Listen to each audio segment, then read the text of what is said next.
बिस्मिल्लाहिर्रहमानिर्रहीम। अस्सलाम वालेकुम। आज चैप्टर नंबर 4 स्टार्ट कर रहे हैं हम। 4 का पहला टॉपिक है work done by constant force. ये शॉर्ट क्वेश्चन के तौर पर और एमसीक्यूज़ के तौर पर ये क्वेश्चन है शुरू में दिया हुआ। तो work done by constant force की 3 डेफिनेशंस हैं। कोई एक भी याद कर सकते हैं, लेकिन समझनी तो तीनों हैं। डेफिनेशन ये है, एक dot product of force and displacement is called work. Formula बन जाएगा W is equal to F dot D. दूसरी डेफिनेशन, अगर फोर्स और डिस्प्लेसमेंट सेम डायरेक्शन में ना हों तो उस केस में ये डेफिनेशन क्लियर हो जाती है। फ़र्ज़ करो ये एक टॉय है और इसको यहाँ से थ्रेड बांधकर इस तरफ फोर्स लगाई जाती है, यहाँ से इसको फोर्स लगाई जाती है। अब देखें, फोर्स तो इस डायरेक्शन में लग रही है, ये फोर्स F हो गई, जबकि इसने डिस्प्लेसमेंट इस डायरेक्शन में कवर करना है, ये डिस्प्लेसमेंट की डायरेक्शन हो गई। अब फोर्स और डिस्प्लेसमेंट में एंगल थीटा बन रहा है। इस केस में हम अगर वर्क कैलकुलेट करना चाहेंगे तो वो डॉट प्रोडक्ट का डॉट ख़त्म करेंगे तो ये एफ डी कॉस थीटा बन जाएगा। इसको आप लिख सकते हैं F cos theta multiplied by D. अब इसमें देखो, जो फोर्स है उसके मैं 2 पार्ट्स बना दूं, अगर 2 उसके हिस्से कंपोनेंट्स बना दूं तो एक कंपोनेंट उसका यहाँ तक आएगा, ये वाला, और दूसरा कंपोनेंट उसका ये वाला होगा। फोर्स के इस कंपोनेंट का नाम है एफ एक्स और इसका नाम एफ वाई है। तो जो एफ एक्स है, एफ एक्स का फार्मूला होता है एफ कॉस थीटा। तो एफ कॉस थीटा बेसिकली इतनी लेंथ है, ये वाली लेंथ एफ कॉस थीटा है, और ये वाली लेंथ ये डी है, डिस्प्लेसमेंट की मैग्नीट्यूड। तो डिस्प्लेसमेंट और एफ कॉस थीटा, इनकी डायरेक्शंस आपस में सेम है। इनको मल्टीप्लाई करोगे तो वर्क आ जाएगा। एफ कॉस थीटा और डिस्प्लेसमेंट को मल्टीप्लाई करोगे तो वर्क आ जाएगा। ये जो लिखा हुआ है ना, F cos theta multiplied by displacement is called work. तो ये दूसरी डेफिनेशन बन जाएगी इसकी, product of magnitude of displacement and component of force in direction of displacement. यानी कि डिस्प्लेसमेंट की मैग्नीट्यूड और एफ कॉस थीटा को मल्टीप्लाई करोगे तो फिर ये डेफिनेशन पूरी होगी। तीसरी डेफिनेशन वो ये है कि आप W is equal to F into D cos theta भी लिख सकते हैं। तो ये बन जाएगा कि D के कंपोनेंट बना लो, तो ये प्रोडक्ट हो जाएगा फोर्स की मैग्नीट्यूड का और डी कॉस थीटा का। डी कॉस थीटा है component of displacement in direction of force. तो चाहे ये लिख लो, product of magnitude of force and component of displacement in direction of force. यानी ऊपर वाली डेफिनेशन में जहाँ जहाँ डिस्प्लेसमेंट लिखा है वहाँ वहाँ फोर्स लिख दो, जहाँ जहाँ फोर्स लिखा है वहाँ वहाँ डिस्प्लेसमेंट लिख दो। तो ये इसके मुताबिक तीसरी डेफिनेशन बन जाएगी। ये था ना product of magnitude of displacement. अब अगर आप लिख देते हो product of magnitude of force and component of force लिखा था, अब लिखो and component of displacement in direction of displacement लिखा था, अब लिखो इन डायरेक्शन ऑफ फोर्स। ये 3 चीज़ें हैं जिनको चेंज करना है। डिस्प्लेसमेंट की जगह फोर्स, फोर्स की जगह डिस्प्लेसमेंट कर दोगे तो ये तीसरी डेफिनेशन बन जाएगी। फिर ग्राफिकली हम इस वर्क को कैसे हासिल कर सकते हैं, अगर आप फोर्स और डिस्प्लेसमेंट का ग्राफ ड्रा करोगे तो उससे कैसे हम वर्क हासिल कर सकते हैं। देखो, क्योंकि फोर्स कांस्टेंट है, ये टॉपिक जो हम पढ़ रहे हैं कांस्टेंट फोर्स का है, तो ग्राफ इस तरह बनेगा, हॉरिजॉन्टल स्ट्रेट लाइन, कि फोर्स ना बढ़ रही है ना कम हो रही है। इसका वर्क हासिल करना चाहते हो तो इस लाइन, ग्राफ वाली लाइन के नीचे नीचे जो एरिया बन रहा है ये वाला, ये एरिया मालूम कर लो, ये वर्क डन के इक्वल होगा। Area under graph will be equal to ये क्योंकि रेक्टेंगुलर शेप है तो लेंथ क्रॉस विड्थ बन रहा है एरिया। अब लेंथ इसमें डिस्प्लेसमेंट है और विड्थ इसकी फोर्स है डी एफ, तो ये वर्क बन गया। तो साबित हो गया area under graph represent work. तो जब आप ग्राफ से वर्क कैलकुलेट करना चाहोगे तो आप एरिया अंडर ग्राफ कैलकुलेट करोगे एफ और डी के ग्राफ के नीचे। अगर फोर्स और डिस्प्लेसमेंट सेम डायरेक्शन में ना हो, इस केस में जो ग्राफ बना हुआ है ना, इसमें थीटा 0 डिग्री है, और अगर थीटा 0 डिग्री ना हो तो फिर जो ग्राफ बनेगा वो एफ कॉस थीटा और डी के दरमियान बनेगा। शेप उसकी भी ऐसी होगी, वर्क उसका भी ऐसे ही कैलकुलेट करेंगे एरिया अंडर ग्राफ। सिर्फ बात यह है कि इस साइड पर हम फोर्स की बजाय एफ कॉस थीटा लिख देंगे।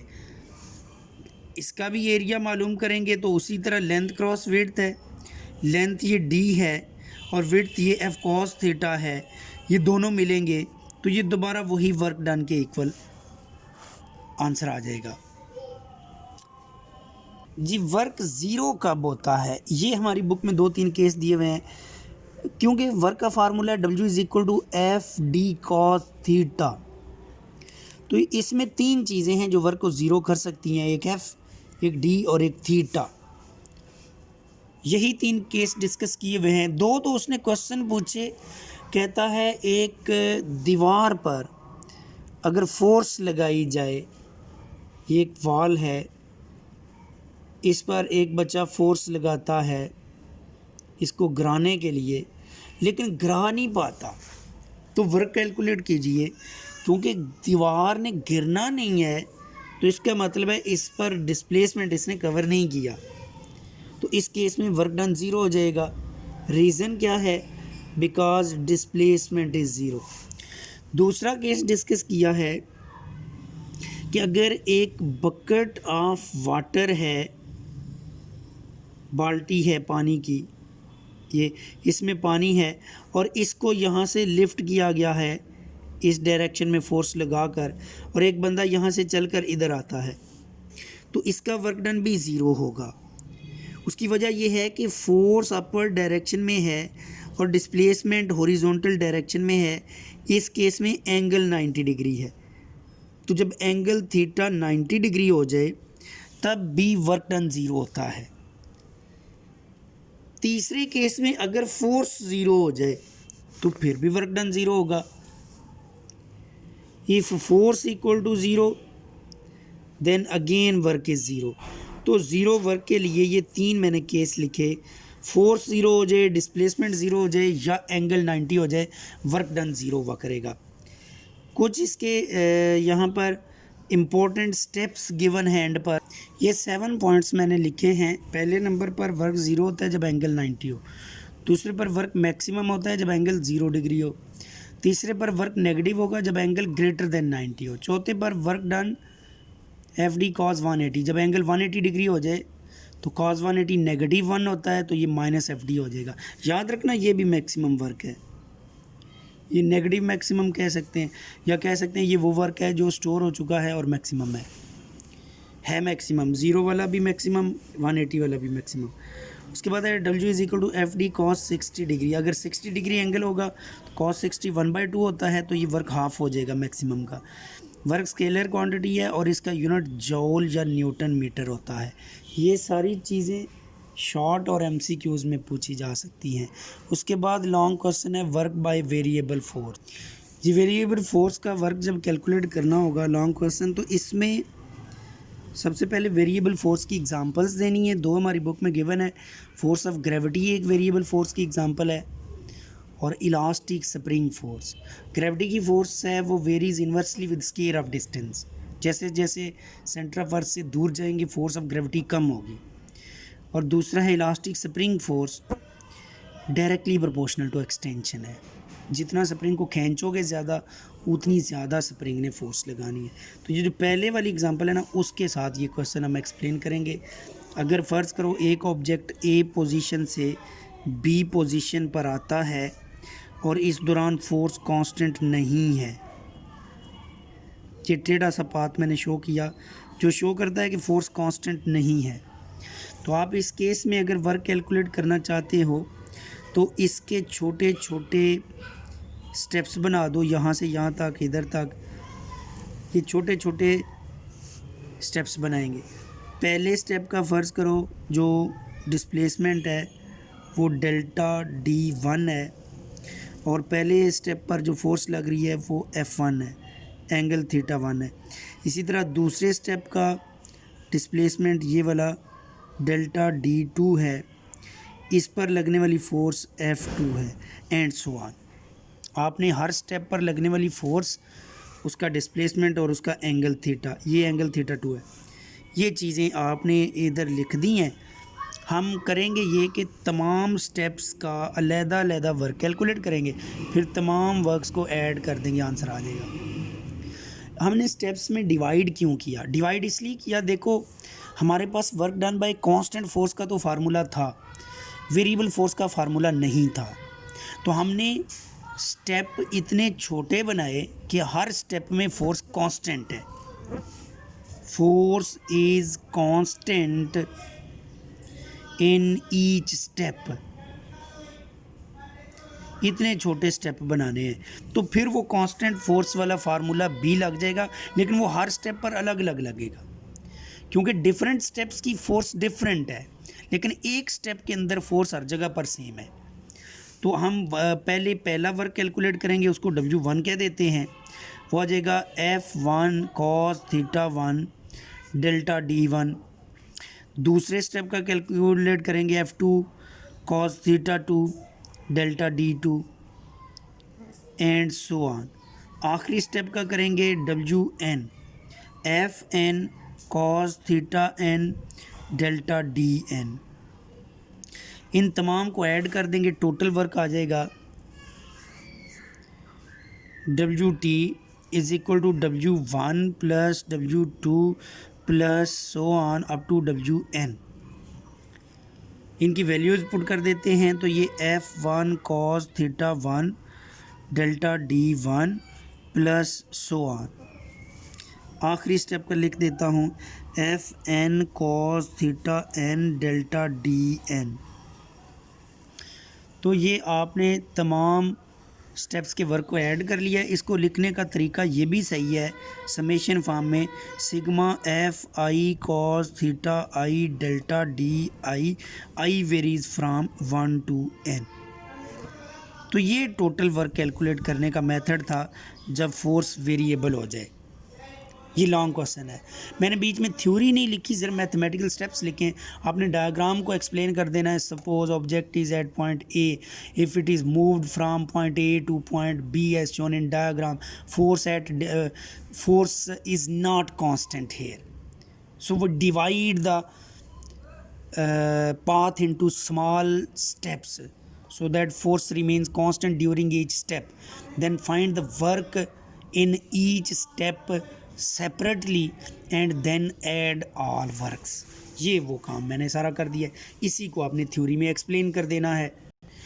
इसी क्वेश्चन का हिस्सा है कि ग्राफ से इसको कैसे कैलकुलेट करेंगे। देखो, जब आप ग्राफ बनाएंगे वेरिएबल फोर्स के लिए तो वो ग्राफ स्ट्रेट लाइन नहीं बनेगा। हमारी बुक में कुछ ऐसा बना हुआ है, मैं भी वैसे ही बनाता हूँ। इससे वाई एक्सिस पर F cos θ आप लिखोगे, एक्स एक्सिस पर D लिखोगे। ये F cos θ और D के दरमियान ग्राफ है। इससे वर्क अगर कैलकुलेट करना होगा, मेथड वही है, एरिया अंडर द ग्राफ, लेकिन क्योंकि इसकी शेप ना तो rectangle, triangle, circle, square, sphere, trapezium बनती है, तो इसका फार्मूला तो हम नहीं लगा सकेंगे एरिया कैलकुलेट करने का। इसका फिर तरीका ये था कि आप इसको भी छोटे छोटे पैचेस में, रेक्टेंगल्स में डिवाइड कर लो। ये मैंने छोटी छोटी रेक्टेंगल्स बना ली हैं। तमाम रेक्टेंगल्स के लिए फार्मूला लेंथ क्रॉस विड्थ का अप्लाई करके एरिया कैलकुलेट करो और तमाम एरियाज़ को ऐड कर दो, तो ये टोटल वर्क आ जाएगा। इसके लिए मैंने ये एक रेक्टेंगल चूज़ की है, 8th नंबर रेक्टेंगल। 8th एक जनरल नाम है, यानी चौथी, पाँचवीं, छठी जो भी आप चूज़ करेंगे ना, उसको नाम रख देना है ये 8th रेक्टेंगल है। एक जनरल नाम आई रख दिया है। अगर 5वां रख देते तो 5th रेक्टेंगल हो जानी थी। तो इसकी फोर्स Fi cos θi हो जाएगी, डिस्प्लेसमेंट डेल्टा Di। तो इसके लिए वर्क कैलकुलेट करते हैं। तो वो आ जाएगा area of this rectangle. Work of ith rectangle will be equal to area of ith rectangle. तो एरिया हो जाएगा उसकी length cross width, ith rectangle की लेंथ देखेंगे वो डेल्टा डी आई है, एरिया और हाइट उसकी या विड्थ देखेंगे तो वो एफ आई कॉस थीटा आई है। इसी तरह तमाम रेक्टेंगल्स का वर्क कैलकुलेट करना चाहते हो तो तमाम के एरियाज़ को सम करेंगे और वो सिंपल आप इस तरह लिख सकते हैं, total work will be equal to, इसी के ऊपर समेशन अप्लाई कर दें, F I cos theta I delta D I varies from 1 to n। तो ये टोटल वर्क आ जाएगा जो ग्राफ से हमने कैलकुलेट किया। लेकिन इसमें थोड़ा सा प्रॉब्लम है कि देखो कुछ ऐसी भी हैं जो रेक्टेंगल्स नहीं बन रही, मसलन ये वाली तो रेक्टेंगल नहीं है, ये तो इतना एरिया एक्स्ट्रा ऐड हो जाएगा जब आपने इसकी लेंथ ये वाली और विड्थ को मल्टीप्लाई कर देना है तो इतना एरिया कुछ एक्स्ट्रा ऐड हो जाएगा जो ग्राफ से ऊपर भी है। इसको एरर को ख़त्म करने के लिए यानी एक्यूरेसी के लिए आप ये काम कर सकते हैं कि आप लिख देंगे delta D approaches to zero, यानी अगर आप स्टेप्स और छोटे कर दें, इतने छोटे कर दें कि ज़ीरो के करीब करीब इनकी लेंथ हो जाए, मसलन ये रेक्टेंगल को फर्दर मैंने ये डिवाइड कर दिया और फर्दर इसके छोटे छोटे रेक्टेंगल्स ऐसे बनाएंगे तो ये इतने छोटे, अब ये भी रेक्टेंगल पूरा हो गया, ये भी रेक्टेंगल पूरा हो गया, अगला भी पूरा हो जाएगा। जब इतने छोटे छोटे आप रेक्टेंगल्स बनाओगे तो उसमें फिर ऊपर वाला एरिया कंसिडर नहीं होगा, फिर ये वर्क एक्यूरेट होगा। उसको हम लिखेंगे delta D approaches to zero.